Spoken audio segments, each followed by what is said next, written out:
Então, vamos Sim. aqui.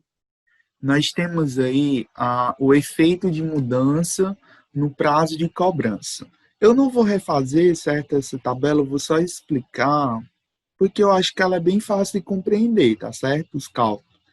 Então, suponhamos que uma empresa esteja com alguma capacidade ociosa e pretenda aumentar o prazo de pagamento concedido aos seus clientes de 30 para 60 dias, estimando que essa mudança provoque um crescimento de 10% nas vendas, que atualmente são de R$ 900 mil por ano.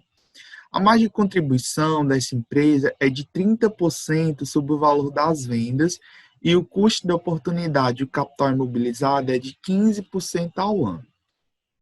Aí nós temos um quadro, né, que apresenta o resultado do aumento da cobrança. E o que é esse aumento da cobrança? É aumento da margem de contribuição menos o aumento do custo de oportunidade do investimento em contas a receber.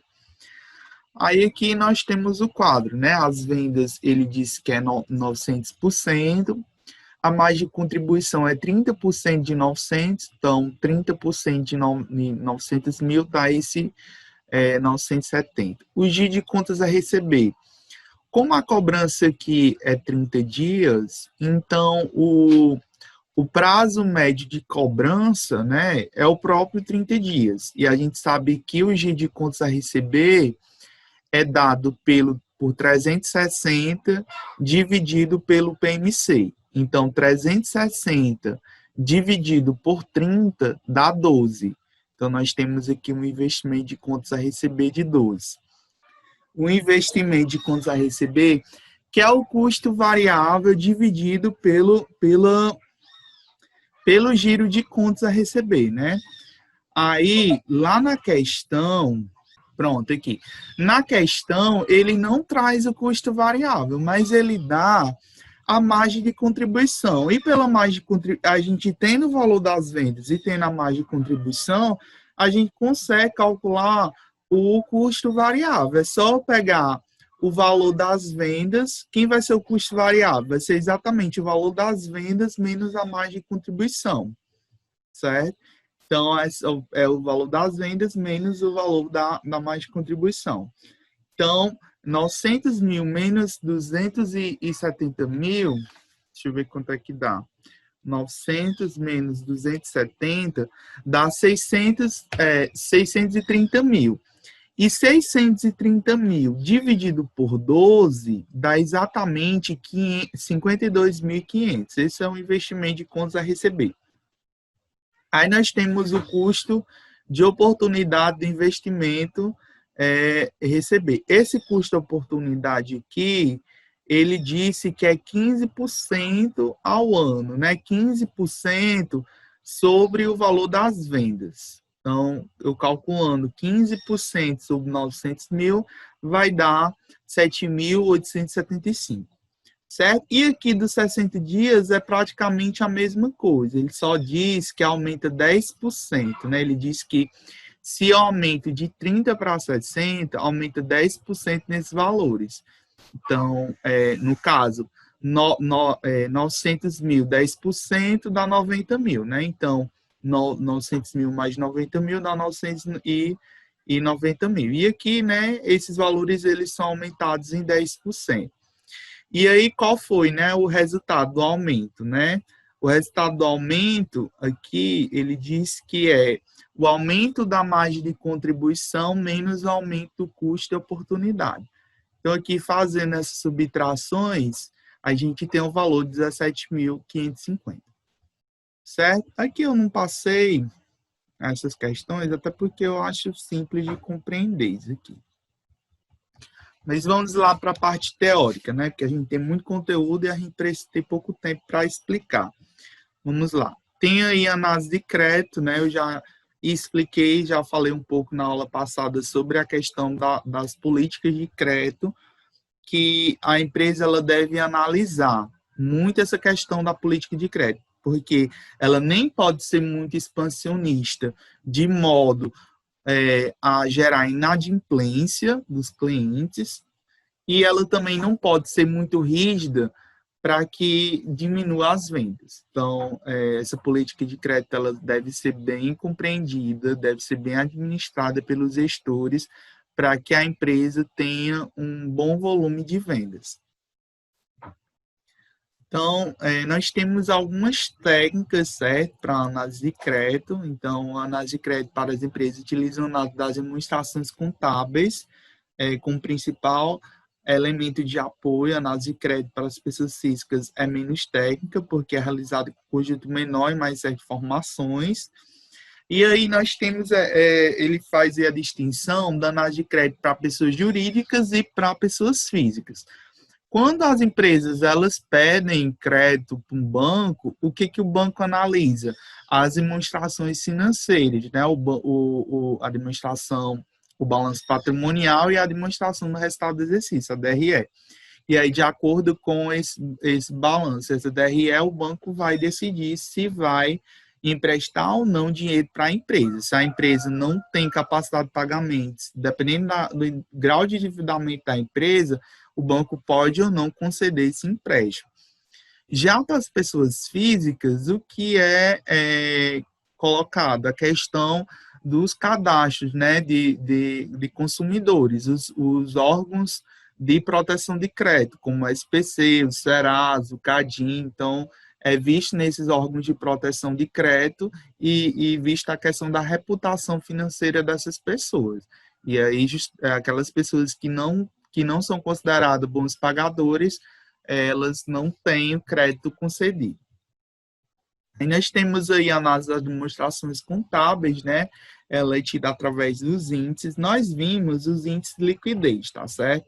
Nós já vimos os índices de liquidez.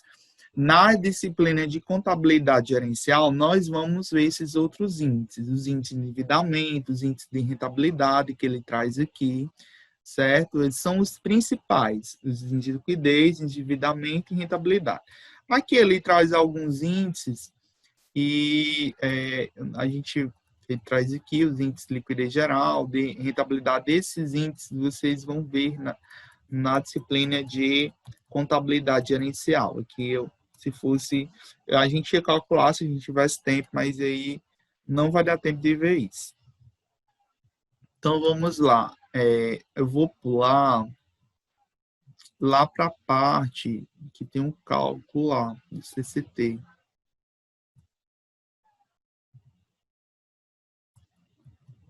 Pronto, que é a questão da administração da cobrança. Essa administração da cobrança é a última etapa do trabalho do administrador na atividade das contas a receber, certo? É a administração da cobrança.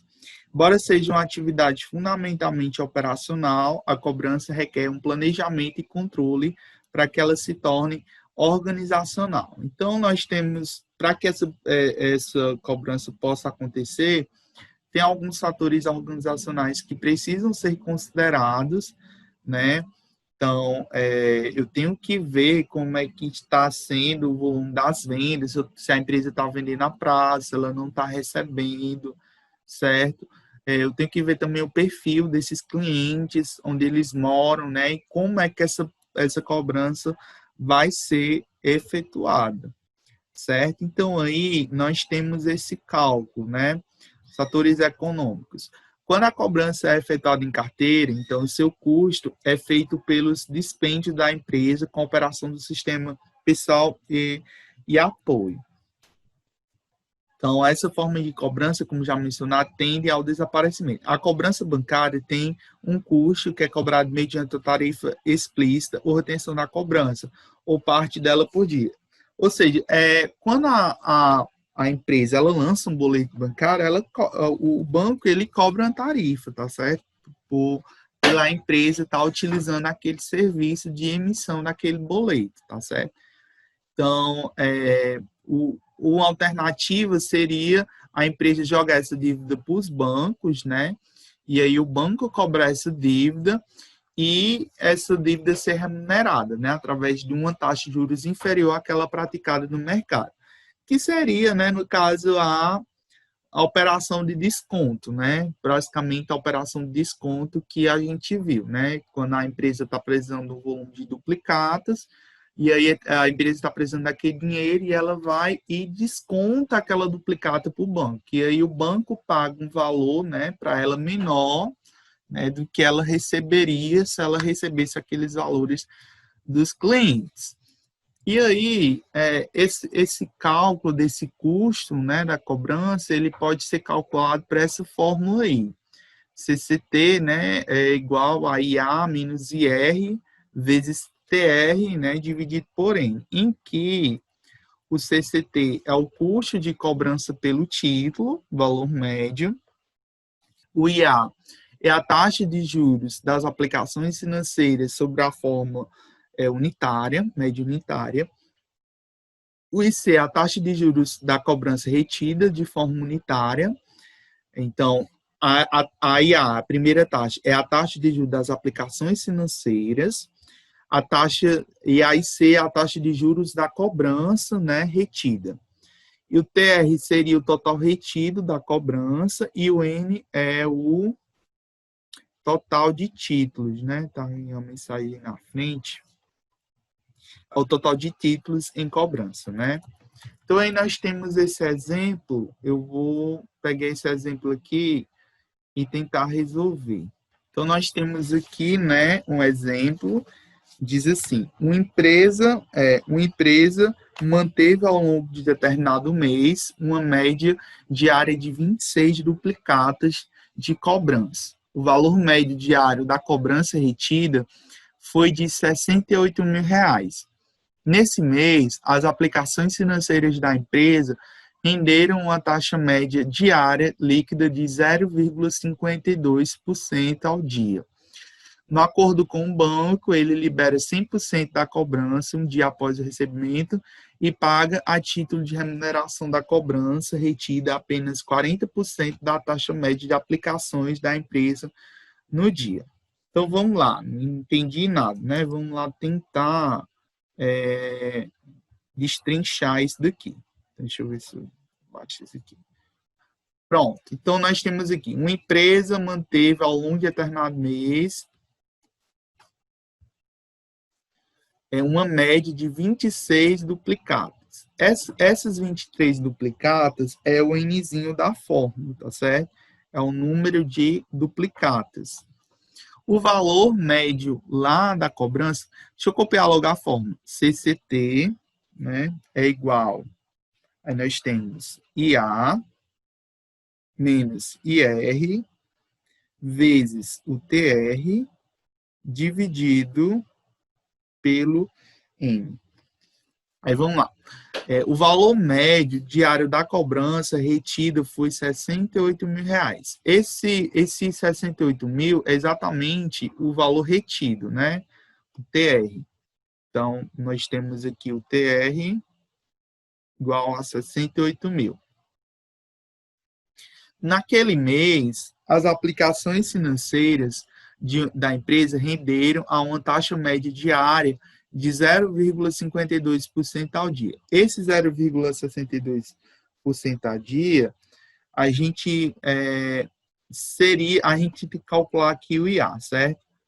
Depois eu vou, no caso aqui, esse 0,62, aliás, 0,052% ao dia é o IA.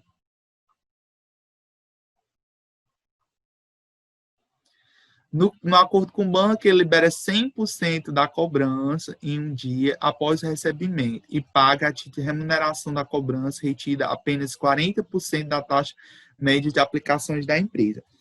Aí aqui a gente vai ter que precisar calcular, no caso aqui, o IR. Aliás, é o IC. É IC ou é IR? IR. Então, né, Pedro, eu queria saber isso também. Eu estava vendo os exemplos, aí tem uma parte que fala que é IR e na outra fala que é IC. É porque, no caso, diz que e o IC, que é a taxa de juros cobrança retida, né? É IR mesmo.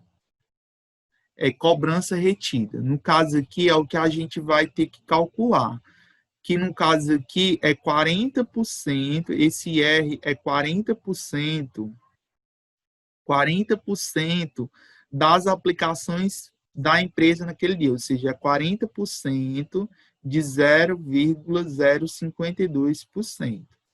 Certo? Aí aqui a gente tem que calcular. 40% é a mesma coisa que 0,4. Aí vezes 0,052. Aqui é um número minúsculo, né? Porque eu tenho que aqui voltar duas casas. Então dá 0,00052. Certo? Então tenho que calcular esse número aqui. Vamos calcular, porque aí dá um número pequeno, minúsculo, né? Deixa eu aqui abrir a calculadora.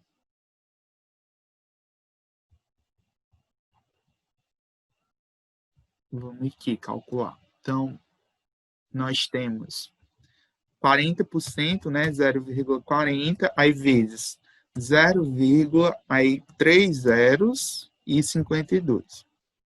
Então, dá esse número aqui. 0, aí 3 zeros na frente, 208.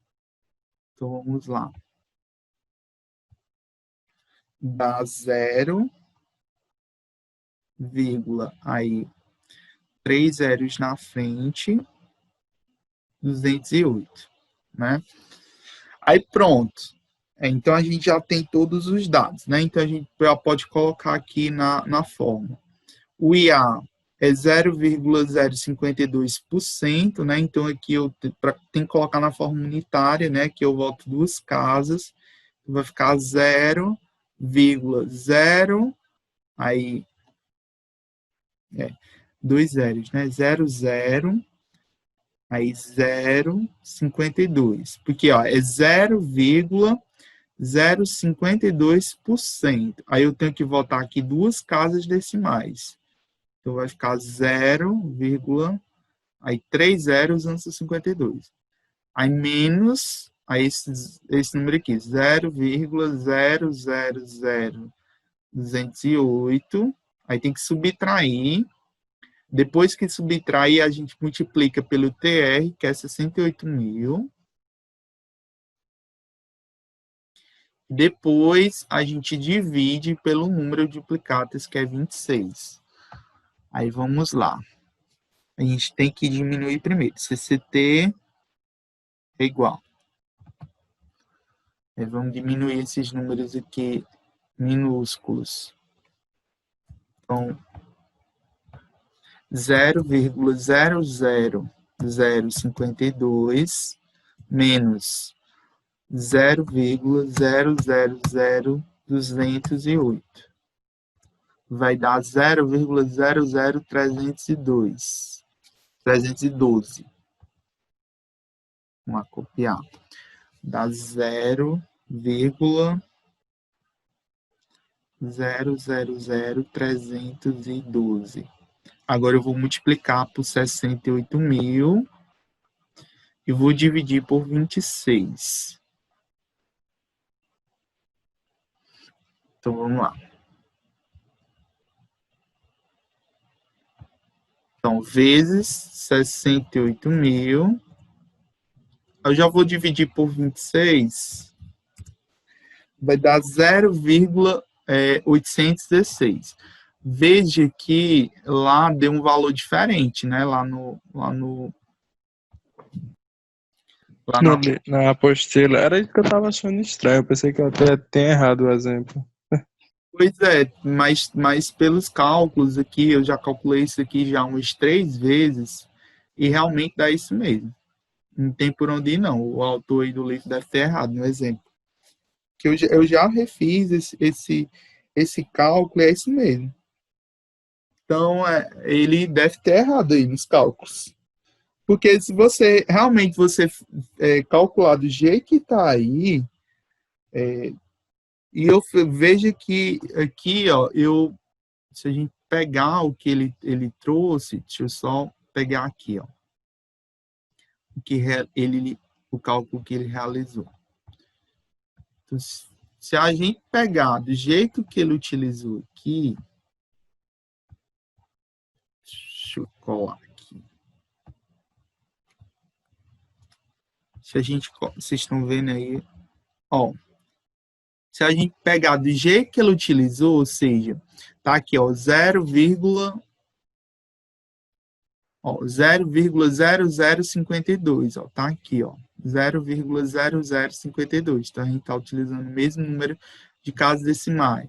Aqui, ó, 0,00208, tá aqui, ó, vezes o 168, dividido pelo 26, tá a mesma coisa, certo? Como tem um parêntese, subtende que tem que subtrair primeiro, né? A não ser que a gente faça assim. Vamos tentar multiplicar o 68 pelo... Aí depois dividir. Vamos ver se a gente fazendo... a gente consegue. Vamos aqui. Tentar multiplicar primeiro. A não ser que seja isso. CCT. Vamos lá. Tentar multiplicar. No caso, eu vou multiplicar... Deixa eu voltar aqui. No caso, eu vou multiplicar 0,00052 vezes 68.000. Aí depois subtrair por 0,00208 vezes 68.000. Aí depois dividir por 26. Vamos ver se é isso mesmo. Se for, vamos lá, ver se é isso. E para mim, multiplicar, subtrair primeiro. Mas vamos lá. 0,00052 vezes 68.000. Dá 35,36. 35,36. Menos. Aí vamos lá para o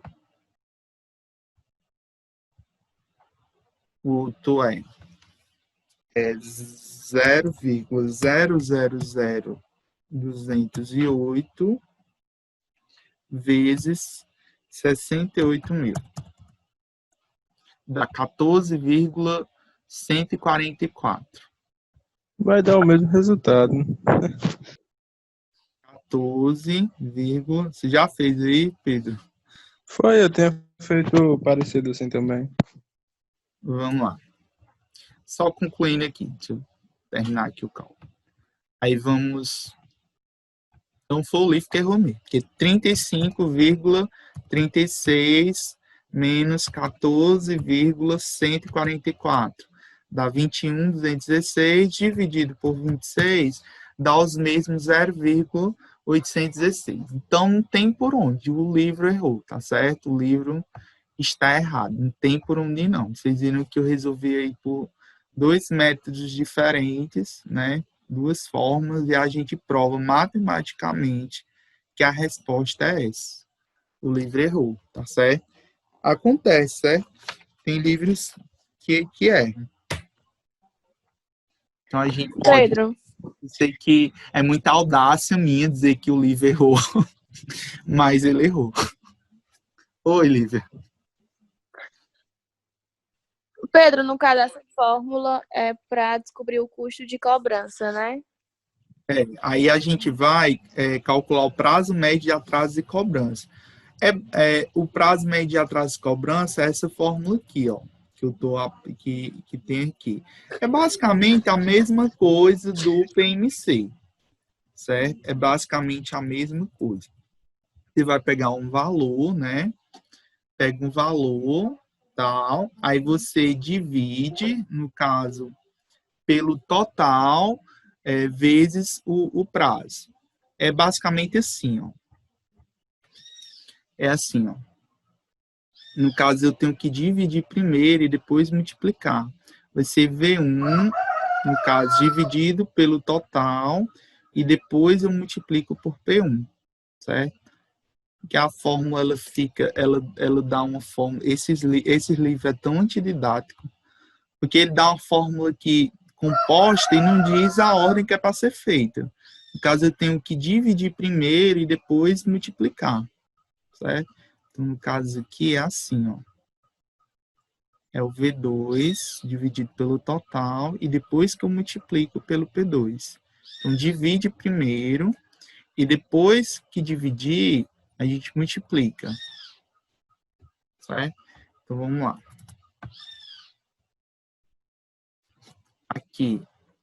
Deixa eu só ajeitar aqui.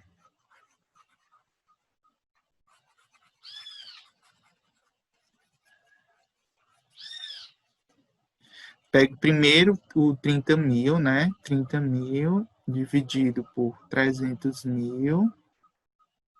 Aí depois multiplico com 15. Aí mais 200 mil dividido por 300 mil. Aí vezes os 5. Aí mais 70 mil dividido por 300 mil vezes 30. Aqui a gente pode cancelar esses 4 zeros com esses 4 zeros e dividir 3 por 30 dá 1/10. 1/10 vezes 15 mais, vamos lá, aqui 5 zeros com 5 zeros dá 2/3 vezes 5.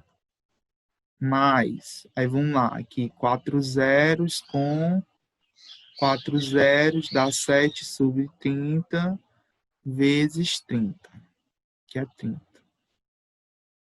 Então vamos lá, PMA é igual. Vamos lá. Aqui dá 15, né? 15 sobre 10, mais. Aqui, 2 vezes 5 dá 10, dividido por 3, mais. Aqui, 7 vezes 3 dá 21, e o zero dá 210, dividido por 30. Aí, diminuindo. Aí, vamos lá. PMA é igual. 15 dividido por 10 dá 1,5 mais. Aí vamos aqui. 10 dividido por 3 dá igual a 3,33, né? Aproximadamente. Mais. A gente pode cancelar. 21 dividido por 3 dá 7. Então, PMA aqui dá, vamos lá, mais 7 mais 1,5. Dá aproximado aqui, quando eu somar, dá aproximado a 11,83, né? Praticamente 11,8, né? Dividido do 3,3, né? Para a gente ficar igual a resposta do livro, dá 11,8 dias, né? Que dia é isso? É praticamente o prazo da atraso de cobrança da questão. Então, como é que é um pouquinho diferente, tá certo? Como é que vocês calculam? Utilizando essa fórmula aqui. Vocês pegam o valor, certo? Cada valor unitário, divide pelo total, certo? E aí, depois que você tiver essa divisão, você multiplica pelo prazo, tá certo? Então, você faz a somatória e aí você vai chegar lá no resultado, né? A gente chegou aqui em 11,8 dias. Vocês ficaram com alguma dúvida dessa questão?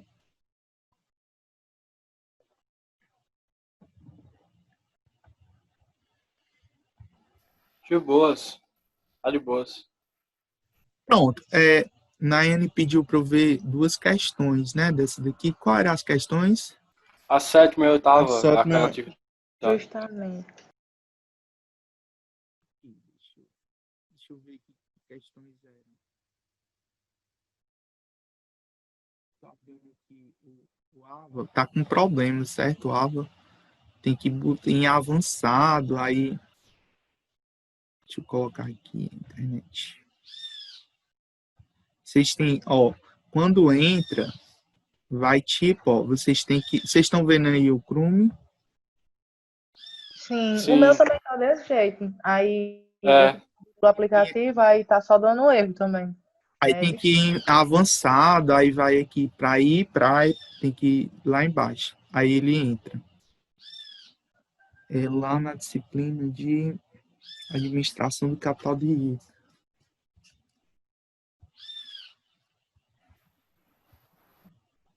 Bora, meu filho, vá. A plataforma SRD tá muito bugada. Com todos os problemas, essa plataforma ainda é melhor do que a que o Estado comprou, né? Do que o Google Classroom. Ela é melhor do que o Google Classroom porque ela traz mais como é que eu posso dizer, mais ferramentas. O Classroom, ele só permite enviar e receber uma atividade, né? Essa daqui permite fazer fórum, aí essa daqui, essa plataforma, ela traz um monte de relatório, eu consigo ver quem acessa, quem não acessa, por quanto tempo cada aluno acessou, quantas vezes cada aluno acessou, certo? Então, a gente tem uma gama de Eu informações não sabia que dessa, não. Eu sei que Interessante saber disso. né, o Classroom. a gente sabe de tudo. Ó, a sexta questão, ele pede para vocês calcularem o atraso de cobrança, certo? Então, vocês utilizam lá aquela fórmula que eu acabei. Ó, essa sexta aqui, ela é para você calcular o prazo médio de atraso de cobrança. Então, você vai calcular de acordo com a fórmula que eu acabei de explicar, tá certo? Então, você vai calcular de acordo com essa fórmula aqui, ó. Né? Você vai calcular de acordo com essa fórmula aqui, ó. Pedro, qual a fórmula que usa na quinta questão? Que é o do preço unitário.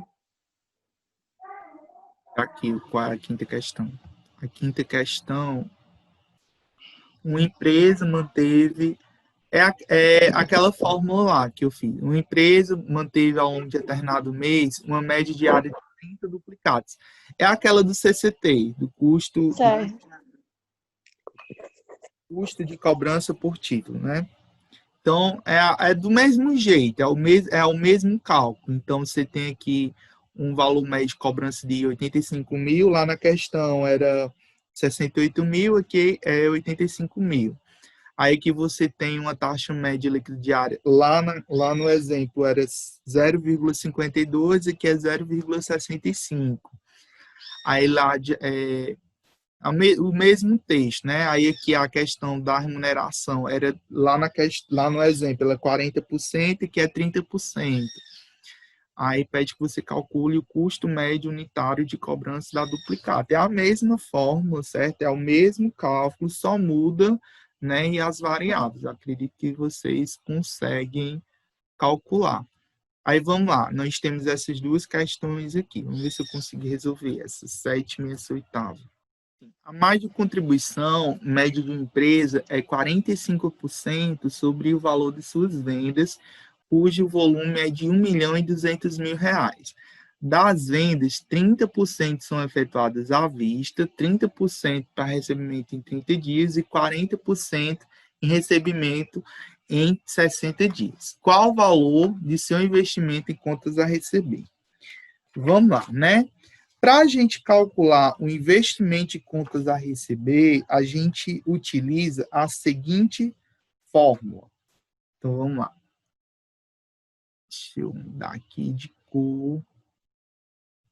Então, o investimento de contas a receber é calculado pelo custo variável dividido pelo giro de contas a receber. Só que aqui ele não traz nenhuma dessas informações, né? Ele nem diz quanto é o custo variável e muito menos diz qual é o giro de contas a receber. Aí, para a gente calcular o custo variável, a gente vai utilizar a fórmula da margem de contribuição. Eu sei que porque ele nos traz aqui a margem de contribuição, tá certo? Então, a gente sabe que a margem de contribuição é igual ao preço de venda menos o custo variável, certo? Eu sei que lá no texto ele traz a margem de contribuição, ele traz o custo unitário, tá certo? Mas essa fórmula, ela também serve para calcular a margem de contribuição total. Então, vamos calcular logo o custo variável, para a gente saber logo esse CV? Ele diz que a margem de contribuição, como é que eu vou calcular aqui o custo variável? A gente pode realocar, tá certo? Essa fórmula. A gente pode trazer o CV para cá, né? Ele está negativo, ele passa para cá positivo, e a gente pode passar a margem de contribuição para lá. Está positivo, é negativo. Então, o CV, que vem para antes da igualdade, ele vem positivo, tá certo? o PV continuou, né? E a margem de contribuição que estava positiva aqui passa para cá negativa. Então, vamos lá. Custo variável é igual. Quem é esse preço de venda? Esse preço de venda é exatamente o valor das vendas, que é R$1.200.000, menos a margem de contribuição. E quem é a margem de contribuição? A margem de contribuição é 45% sobre o valor das vendas. Então, a gente vai precisar calcular essa margem de contribuição. Então, vamos aqui. A margem de contribuição, vocês estão vendo aí a calculadora? Então, vamos lá. Sim, estamos vendo. 1.200.000, né? Vezes 0,45. Dá R$540.000. Então, vamos lá. Dá R$540.000. Então, o custo variável é igual. Eu vou pegar agora, eu vou diminuir, né? Então, vamos lá. Aí vamos diminuir. 1.200.000 menos 540.000. Vai dar R$660.000. Esse é o custo variável. Então, o custo variável aqui é R$660.000. Pronto, já tenho a primeira parte da fórmula, né, do ICR, do investimento de contas a receber. Já tem o custo variável. Falta o giro de contas a receber. Só que eu sei que o giro de contas a receber é igual a 360 dividido pelo PMC. Certo? Só que eu não tenho um PMC, mas eu consigo calcular o PMC, porque ele diz que das vendas, 30%, ou seja, 30% das vendas são realizadas à vista, 30% realizados em 30 dias e 40%, né? 40% em 60 dias. Então, com essas informações aqui, eu consigo calcular o PMC, né? 30 mais 30, 60, 60 mais 40 dá 100. Então, à vista é a mesma coisa que 0 dias. Então, vamos calcular aqui o PMC. PMC é igual. Aí eu vou pegar, no caso aqui, como ele só traz a porcentagem, precisa calcular de acordo com a porcentagem. Então, 0,30, né, vezes o prazo aqui que é 0, né? 0 dias, que é à vista, mais, aí vamos lá, 0,30 vezes 30 dias, certo? Mais 0,40 vezes 60. Aí, dividido, né, por 0,30 mais 0,30 mais 0,40. Que é a soma, né? A soma dos valores. Então, o PMC aqui é igual a quanto? Aí, vamos lá. Aqui vai zerar, né? Aí, vamos lá. 0,30 vezes 30, a mesma coisa que 9, né? 0,30 vezes 30, né? Eu passo, no caso, multiplicando, vai dar um 9. E 0,40 vezes 60 vai dar igual a 24.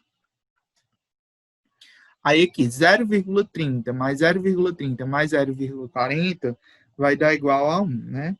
0, mais 0,30 mais 0,40, dá isso mesmo, dá 1. Pronto, e 24 mais 9 vai dar igual a 33. Então, o PMC aqui é igual a 33. Então, tendo o PMC, né, eu consigo calcular o GCR. Então, o GCR aqui é igual a 360 dividido por 33. Então, quem é o GCR?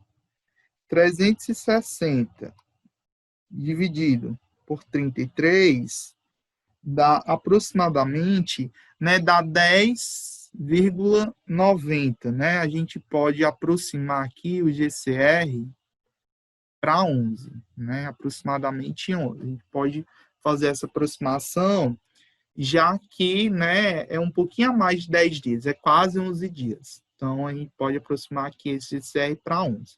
Então, quem vai ser o investimento de contas a receber aqui? Vai ser o custo variável, que é R$660 mil, dividido pelo GCR, que é 11.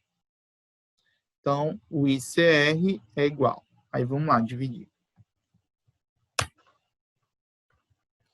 Vamos lá, dividir.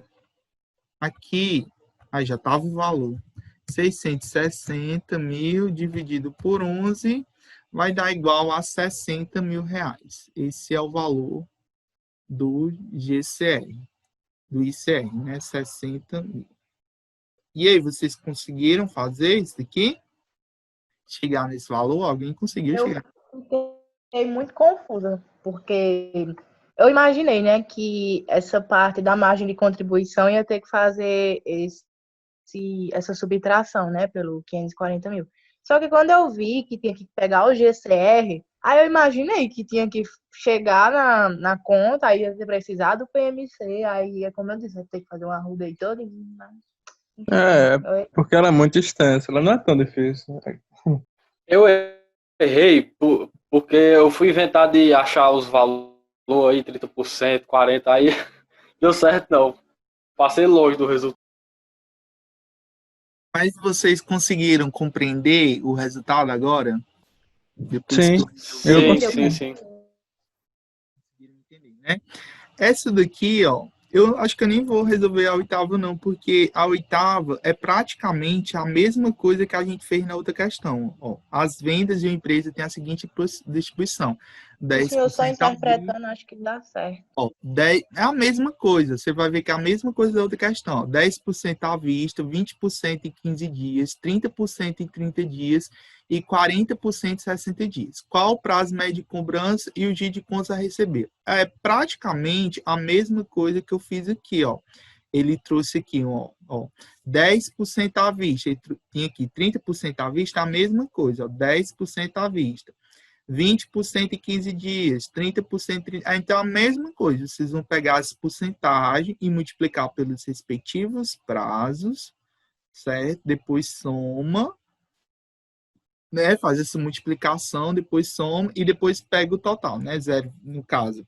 Né? 10% à vista vai ficar 0,10 vezes zero, né? Deixa eu fazer isso aqui abaixo. Então, PMC aqui.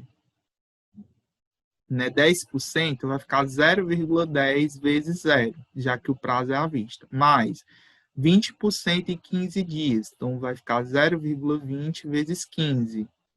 Mais aí 30% em 30 dias, ou seja, 0,30 vezes 30 dias, certo? Aí aqui mais aí 40%, 0,40, aí vezes 60. Aí aqui vocês vão dividir, né, pelos totais, né? 0,10 mais 0,20 mais 0,30 mais 0,40. Isso aqui vai dar 1, certo? Isso aqui, quando vocês somar, vai dar 1. Aí vocês calculam o PMC. Achado o PMC, vocês vão para o giro de contas a receber. Mas dá quanto, sabe dizer? Não calculei. A gente pode calcular aqui, ó, PMC igual. Aqui vai dar 0. Vamos lá. 0,20 vezes 15 vai dar 3, né? Isso daqui vai dar 3. Aí, isso daqui dá 9. Aí, a gente tinha feito lá o 40 vezes 60. Quanto foi que deu 40 vezes 60? 40 vezes 60 dá 24. Então, vai ser 3 mais 9 mais 24 dividido, né? Isso aqui vai dar 1. Então é só somar. 3 mais 9 dá 12. 12 mais 24 dá 36. E 36 dividido por 1 dá 36. 36 dias. Pronto. Essa é a resposta.